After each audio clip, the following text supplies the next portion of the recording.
안녕하세요. 반갑습니다. 서로 사랑합시다. 이 시간 주님 앞에 나오신 저와 여러분에게 염려와 걱정을 능가하는 하나님의 위로와 평강이 충만하시기를 주님의 이름으로 축원드립니다. 뉴스를 보고 있으면 곧 망할 것 같습니다. 곧 무너질 것 같지요. 그래도 하나님이 이 나라를 지키시고 우리 성도님들을 사랑하시고 붙잡아 주실 줄로 믿습니다. 늘 어려울 때일수록 여러분들이 우리 하나님 바라보시고 주님이 주시는 힘과 능력으로 위로와 평강으로 승리하시기를 주님의 이름으로 축원드립니다. 바리새인들하고 헤롯 당원들이 예수님을 정치 선동가로 몰려다가 실패했습니다. 사두개인들이 예수님을 바보로 만들려다가 실패했습니다. 이번에는요, 오늘 본문에서 서기관이 등장합니다. 서기관은 율법을 연구하고 해석하고 가르치는 사람들입니다. 자, 요즘식으로 말하면 신학자들입니다. 신학자들이에요. 서기관이 율법 전문가라고 해서 이제 율법사라고도 합니다. 성경에 보시면 율법사라고 나오는데 서기관들을 부르는 말입니다. 어떤 서기관이 나서지요? 예수님에게 질문을 합니다. 예수님을 시험하려고 질문하는 것입니다. 당시의 율법 전문가가 예수님에게 어떤 질문으로 예수님을 시험할까요? 또 예수님은 어떻게 답변을 하실까요? 오늘 우리는 본문에서 어떤 교훈을 받을 수 있을까요? 생각해 보도록 하겠습니다. 한 서기관이 예수님에게 이런 질문을 던지지요. 모든 계명 중에 첫째가 무엇입니까? 우리나라에는 율법이 있습니다. 율법, 헌법, 형법, 민법, 상법, 형사소송법, 민사소송법, 율법이 있습니다. 이스라엘에도요, 율법이 있는데 이 율법을 6가지 법으로 나눌 수가 있습니다. 농사법, 절기법, 여인법, 손해배상법, 제사법, 정결법, 이렇게 6법으로 나눌 수 있었습니다. 우리나라에 율법이 있는 것 같이 이스라엘에도 율법이 있습니다. 자, 유대인들은 이 율법에서 하라는 계명 248개, 그리고 하지 말라는 계명 365개, 전체 613개의 계명을 이렇게 율법에 담고 있었습니다. 서기관들이 평소에 이렇게 토론을 하면서 613개 계명 중에서 어떤 계명이 제일 크냐 토론을 자주 했습니다. 말씀드린 대로 계명이 613가지나 있는데 그 중에 어떤 것이 제일 크냐 하는 거죠. 이 질문을 예수님께 던진 겁니다. 시험하려고 이런 질문을 던진 거지요. 모든 계명 중에 첫째가 무엇입니까? 이 질문이 왜 예수님을 시험하는 질문일까요? 어떻게 보면 평범한 질문인데 이 질문이 어떻게 예수님을 시험하는 질문이라고 할 수 있을까요? 당시 지도자들은, 종교 지도자들은요, 예수님이 모세의 율법을 어기고 있다고 생각했어요. 모세의 율법을 어기고 있다. 자, 모세를 잠깐 소개합니다. 모세는 하나님을 대할 때요, 얼굴과 얼굴을 맞대고 대화한 인물이지요. 신명기 34장 10절을 보니까요, 이렇게 나옵니다. 이스라엘에 모세 같은 선지자가 일어나지 못하였나니 모세는 여호와께서 대면하여 아시던 자라고 말합니다. 자, 이스라엘에 모세 같은 선지자가 없다는 것입니다. 어떤 면에서요? 하나님이 얼굴과 얼굴을 대하여 이 모세와 대화했다. 그런 말씀인 거죠. 그래서 모세는요, 구약의 선지자 중에서 최고의 선지자라고 합니다. 자, 그는요, 불이 붙었지만 타지 않는 나무, 가시떨기 나무 관목에서요, 여호와 하나님을 만났습니다. 그리고 시내산에서 하나님이 직접 기록해 주신 십계명을 받았습니다. 이런 일들은 전무후무한 일이죠. 전무후무하게 모세만 경험한 일입니다. 또 이스라엘 백성 200여만 명을 10개의 재앙을 통해서 10가지 재앙을 통해서 이스라엘을 이집트에서 나오게 했습니다. 광야에서는 낮에는 구름, 밤에는 불, 하늘에서 만나, 바람으로 메추라기, 반석에서 물이 터져 나오게 합니다. 이런 역사 가운데 이스라엘을 인도했습니다. 그렇게 이스라엘을 광야에서 인도했던 민족의 영웅입니다. 출발 지점부터, 사역의 출발 지점부터 마지막 지점까지 그와 같이 하나님 앞에 쓰임받은 인물이 없었고 그와 같이 위대한 사역을 감당했던 인물도 없었습니다.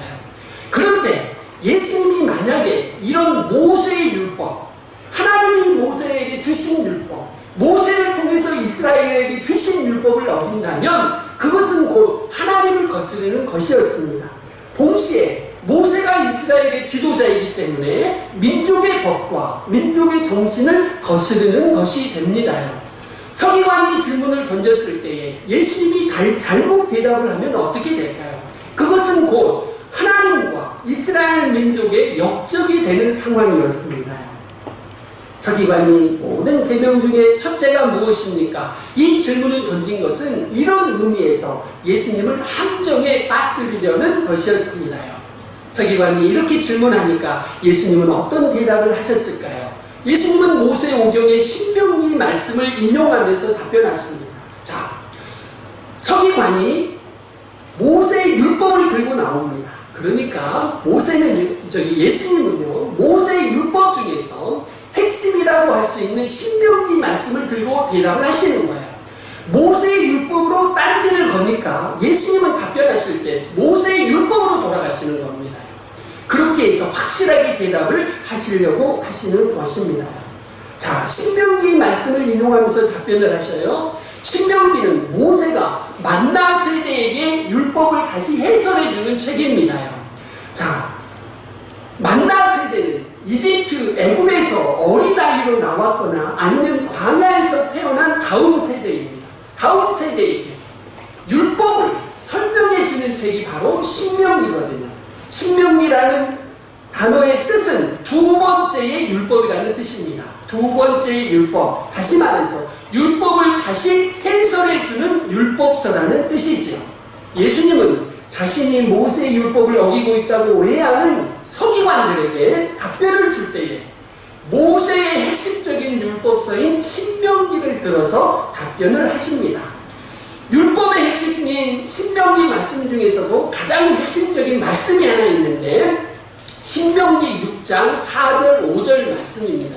이렇게 되어 있습니다. 오늘 본문에도 나와 있습니다. 첫째는 이것이니 이스라엘아 들으라. 주 곧 우리 하나님은 유일한 주시라.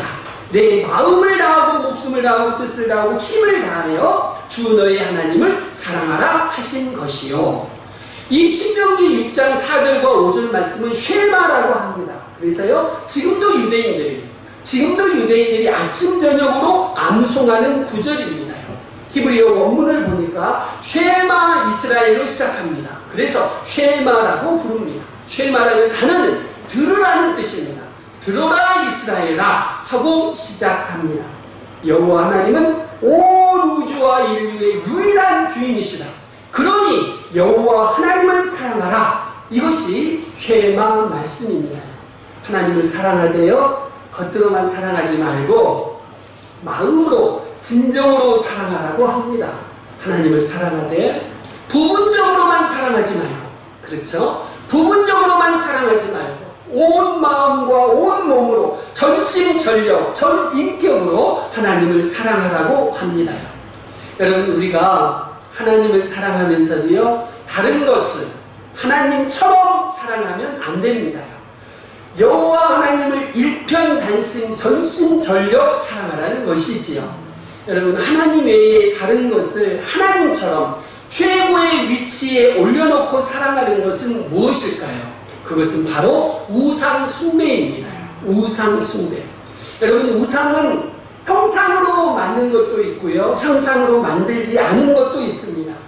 구약을 보시면 이스라엘 백성들이 형상으로 만든 바알과 아세라상을 섬기지요.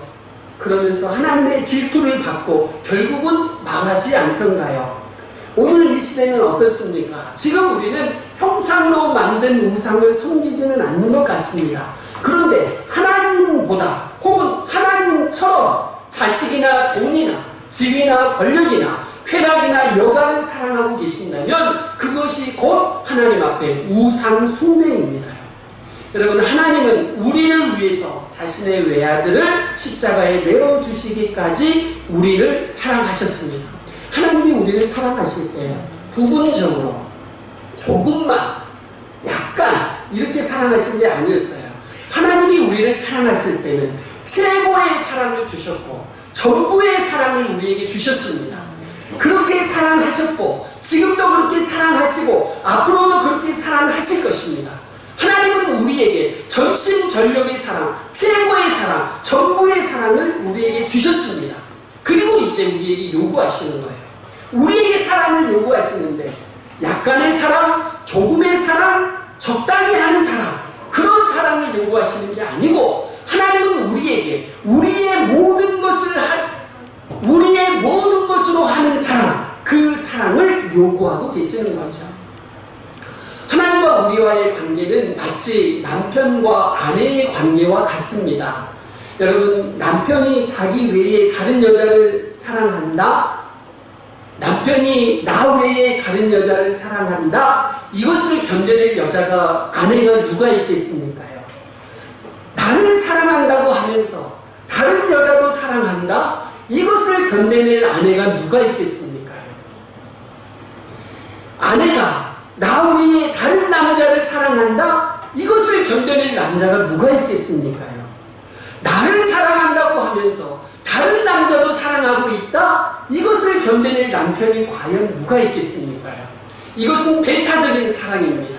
남편과 아내 사이에는 어느 누구도 끼어들 수 없는 배타적인 사랑의 관계입니다. 하나님과 우리 사이의 관계도 마찬가지입니다. 배타적인 사랑의 관계입니다. 하나님과 우리 사이에는 누구도 들어와서는 안 되는 겁니다. 누구도 들어와서는 안 되는 것입니다. 그렇다고 여러분요, 하나님을 사랑하니까 자식은 버려도 된다, 남편은 버려도 된다, 그런 건 아닙니다. 하나님과 우리 사이에서는 들어와서는 안 된다는 말씀이지 남편을 버리라거나 자식을 더 소홀히 하라거나 하는 그런 뜻은 절대로 아닙니다. 자식에 향한 사랑 혹은 남편을 향한 사랑은 사랑의 실천으로서 표현되어야 하는 관계입니다. 뒤에서 조금 더 설명을 드리겠습니다. 여러분, 세상에 사람들을 구분하자면 하나님을 사랑하는 사람들과 하나님을 미워하는 사람들로 구분할 수 있습니다. 제가 여러분에게 질문을 드립니다. 여러분은 하나님을 사랑하십니까? 아니면 여러분은 하나님을 미워하고 계십니까요? 어떠십니까? 여러분은 하나님을 사랑하고 계신가요? 네. 여러분은 하나님을 미워하고 계신가요? 여러분 중에 어느 누구도 나는 하나님을 미워하지 않습니다, 하나님을 사랑합니다, 그렇게 대답하실 분은 없을 거예요. 그런데 여러분이 하나님을 사랑한다고 고백하면서도 하나님 외에 다른 것을 하나님처럼 혹은 하나님보다 더욱 사랑하시면 그것은 사실 하나님을 미워하는 것입니다. 하나님과 우리 사이와의 관계는 배타적인 관계여서 그렇습니다. 이웃을 사랑하는 관계는 배타적인 사랑이 아닙니다. 하나님과 우리 사이와의 관계는 배타적인 사랑의 관계여서 우리가요, 하나님을 사랑한다고 하면서 다른 것을 동시에 하나님 사이에 놓게 되면 그것은 사실 하나님을 미워하는 것입니다. 출애굽기 20장 5절 6절을 보면 그것은 더욱 분명해집니다. 우상 숭배하는 것은 하나님처럼 다른 것을 사랑하거나 하나님보다 더욱 사랑하는 것은 사실 하나님을 미워하는 것입니다. 우상 숭배하지 않고 하나님을 사랑하는 것이 하나님을 진짜 사랑하는 것입니다. 여러분, 하나님을 미워하면 하나님이 질투하시며 징계하십니다. 하나님을 사랑하시면 하나님이 천대까지 은혜를 베푸신다고 말씀합니다. 이렇게 말씀하셔요. 그것들에게 절하지 말며 그것들을 섬기지 말라. 나 내 하나님 여호와는 질투하는 하나님인즉 나를 미워하는 자의 죄를 갚되 아버지로부터 아들까지 3, 4대까지 이르게 하거니와 나를 사랑하고 내 계명을 지키는 자에게는 천대까지 은혜를 베푸느니라. 저와 여러분이 하나님을 진심으로 사랑하셔서 하나님이 우리에게 주시는 천대까지 이르는 그 은혜를 받아 누리시기를 주의 이름으로 축원드립니다. 여러분의 대해서 어떻게 했든지 관계없습니다. 여러분의 앞에 대해서 어떻게 했든지 관계없습니다. 여러분이 하나님을 사랑하신다면 지금까지 여러분의 가문에 흘러내려오던 모든 저주는 사라질 줄로 믿습니다. 모두 사라집니다. 여러분들이 하나님을 진심으로 사랑하신다면 지금까지 흘러오던 모든 저주는 우리 대해서 끊어지고 지금으로부터는 천대까지 하나님의 은혜가 흘러 넘치겠다고 우리 주님 우리에게 약속하고 계십니다. 하나님을 전인적으로 지, 정, 의를 다해서 사랑하는 것이 율법에서 첫째로 중요한 것입니다요. 하나님이 율법 전체를 10가지로 요약해 주셨습니다. 그것이 뭐지요? 10계명입니다요. 10계명에서 특별히 1계명부터 4계명까지는 하나님을 사랑하라는 계명입니다. 우상을 두지 말아라. 우상을 만들지 말고 그 앞에 절하지 말아라. 하나님의 이름을 망령되이 부르지 말아라. 안식일을 거룩하게 지켜라. 이 4가지 계명이 하나님을 사랑하는 계명입니다요.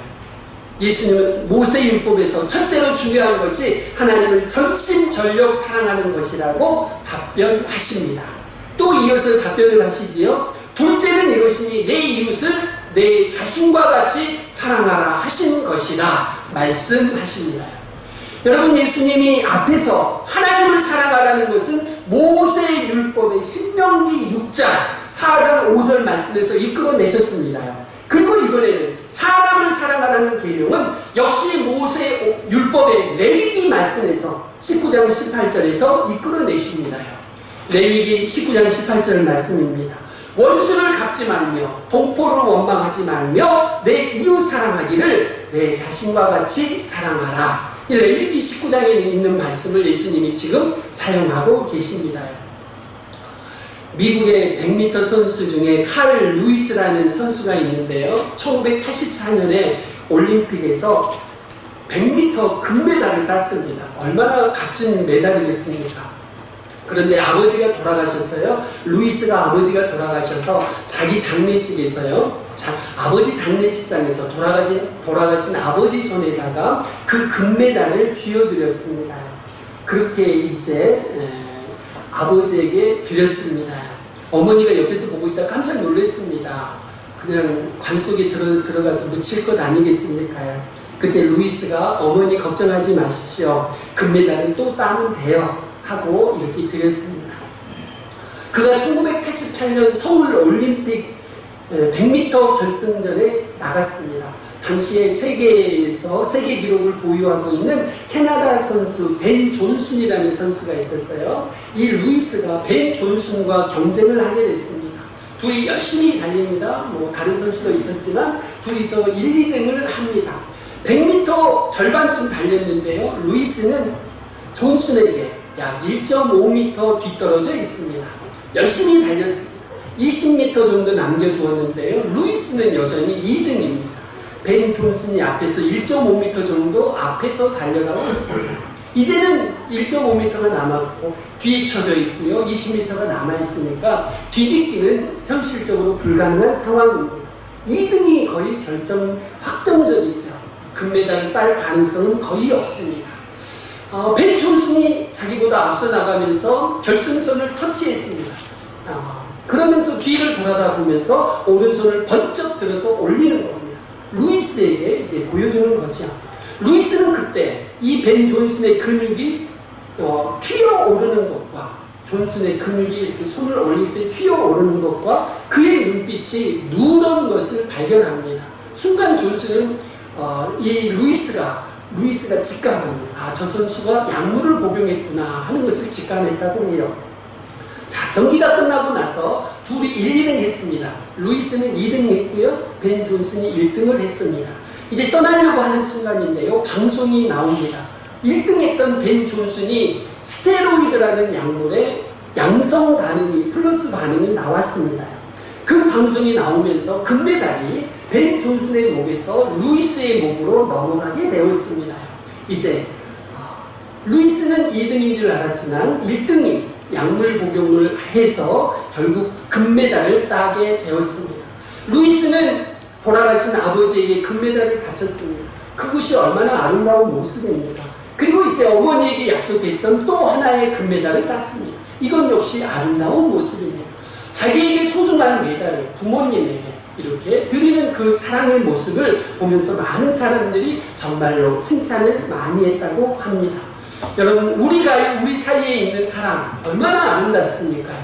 여러분이 평생을 살아가면서 부부와 함께 살아가고 또 아이들을 키우면서 사랑을 주고받는 것, 이거보다 더 소중한 그런 경험이 어디에 있겠습니까? 저와 여러분 모두에게 사랑이 늘 충만하시기를 주님의 이름으로 축원드립니다. 사랑하시며 사시기를 바랍니다. 가족들, 남편이나 아내 사랑하시기를 바랍니다. 자녀들, 여러분들 사랑하시기를 바랍니다. 여러분에게 질문을 하나 드려봅니다.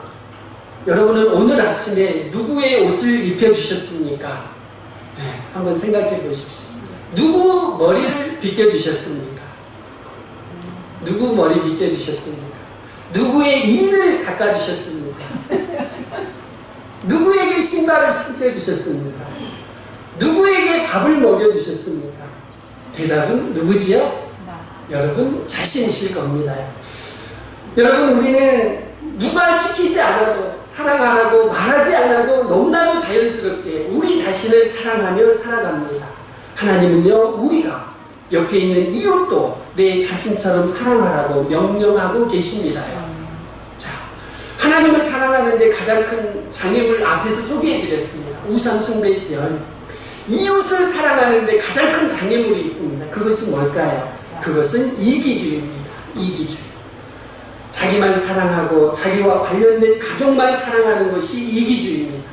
내 자신, 내 가족, 내 자식, 내 사업, 내 시간, 내 돈, 내 재능, 내 일에만 관심을 보이고 다른 사람이나 다른 것에는 관심을 보이지 않는 것, 이것이 곧 이기주의입니다.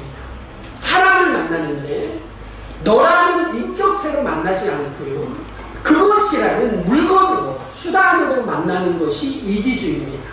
다 내가 잘 먹고 잘 사는데 이용할 수단으로 다른 사람을 보는 것이 이기주의입니다. 사람을 볼 때 무슨 이익이 될 것인가, 이 각도에서 보는 것이 이기주의입니다. 내게 도움이 될 사람에게는 가까이 하는 것, 그런 사람들만 가까이 하는 것이 이기주의입니다. 도움이 되지 않는 사람은 별 볼 일 없는 사람으로 멀리 하는 것이 이기주의입니다. 사랑하는 성도 여러분들이요, 여러분은 다른 사람을 어떻게 보고 어떻게 대하고 계시는지요? 특별히 여러분에게 전혀 도움이 되지 않을 것 같은 사람을 하나님의 형상으로 보시고 존귀한 사람으로 대하고 계시는지, 특별히 힘없는 사람들을 대하실 때 마음으로부터 여러분들이 제쳐놓고 있지는 않으시는지, 아니면 마음으로 그들에게 다가가고 계시는지요? 여러분은 사람을 자신처럼, 이웃을 여러분 자신처럼 사랑하십니까? 아니면 여러분의 이웃을 내 이익을 위한 수단으로 사용하고 계시는지요? 앞에서 십계명 말씀드렸습니다. 십계명 중에서 첫 4계명은 하나님을 사랑하는 계명이고요, 두 번째 6계명은 이웃을 내 자신처럼 사랑하라는 계명입니다. 부모를 공경해라, 살인하지 말아라, 간음하지 말아라, 도둑질하지 말아라, 거짓말하지 말아라, 탐내지 말아라. 이 6계명은 모두 다 이웃을 내 자신처럼 사랑하라는 계명이죠. 이것이 하나님을 사랑하는 계명과 함께 중요한 계명입니다. 여러분이 하나님을 정말로 사랑하신다면 이웃을 정말로 사랑하시기를 바랍니다. 하나님을 사랑한다고 하시면서 이웃을 사랑하지 않는 것은 사실 하나님을 사랑하는 것조차 아니라는 것을 명심하십시오. 하나님 사랑과 이웃 사랑은 분리되지 않습니다. 하나님 사랑과 이웃 사랑은 항상 연결되어 있습니다. 하나님 사랑과 이웃 사랑은 함께 있습니다. 하나님 사랑과 이웃 사랑, 이것이 모든 계명 중에서 가장 큰 계명입니다. 예수님이 마태복음 22장에서 이런 말씀을 하셔요. 이 두 계명이 온 율법과 선지자의 강령입니다. 하나님 사랑과 이웃 사랑이 그렇다는 것입니다. 율법과 선지자, 구약 전체입니다. 구약 전체의 핵심이 뭐라고요? 사랑입니다. 구약 전체의 모든 말씀, 아니 신구약 성경 전체 모든 말씀의 핵심이 뭐라고요? 사랑입니다. 신구약 하나님의 모든 말씀의 정신이 뭐라고요? 역시 사랑입니다. 사랑을 빼버리면 우리는 사실 아무것도 아닙니다. 언젠가 고린도전서 13장 말씀에서 그렇게 말씀을 드렸어요. 사랑하지 않고 하는 사랑 없는 봉사, 사랑 없는 헌신, 사랑 없는 구제, 사랑 없는 예배, 사랑 없는 건축 모두 다 의미가 없습니다. 사랑이 빠진 모든 신앙 행위는 하나님께 올려지지가 않습니다. 사랑이 빠져버리면 안고 없는 찐빵과 같습니다. 자, 사랑은 뭐겠습니까? 관계입니다. 관계. 계명의 핵심은 사랑의 관계입니다. 하나님과 사랑의 관계, 이웃과 사랑의 관계, 이것이 핵심입니다. 하나님 자신이 사랑이라고 말씀하시지요. 그리고 예수님은 하나님의 사랑을 우리에게 보여주신 최고의 모델이십니다. 자, 사랑하는 성도 여러분들이요, 여러분은 어떠신지요? 하나님을 전심전력으로 사랑하고 이웃을 여러분 자신처럼 행함과 진실함으로 사랑하고 계신지요? 늘 이 질문 앞에서 우리가 약해집니다. 사실 하나님을 그렇게 사랑하지 않고 있고 또 이웃을 그렇게 사랑하지 않고 있기 때문입니다. 저와 여러분이 남은 생에 하나님의 사랑하시고 이웃을 사랑하셔서 가장 큰 계명을 지키시기